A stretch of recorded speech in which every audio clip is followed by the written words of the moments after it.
مگر خدا کے حکم کے سوا ان سے انہیں کچھ نقصان نہیں پہنچ سکتا۔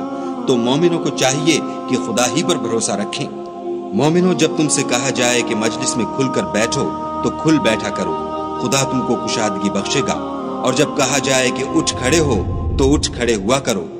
جو لوگ تم میں سے ایمان لائے ہیں اور جن کو علم عطا کیا گیا ہے، خدا ان کے درجے بلند کرے گا، اور خدا تمہارے سب کاموں سے واقف ہے۔ مومنوں، جب تم پیغمبر کے کان میں کوئی بات کہو تو بات کہنے سے پہلے مساکین کو کچھ خیرات دے دیا کرو، یہ تمہارے لیے بہت بہتر اور پاکیزگی کی بات ہے۔ اور اگر خیرات تم کو میسر نہ آئے تو خدا بخشنے والا مہربان ہے۔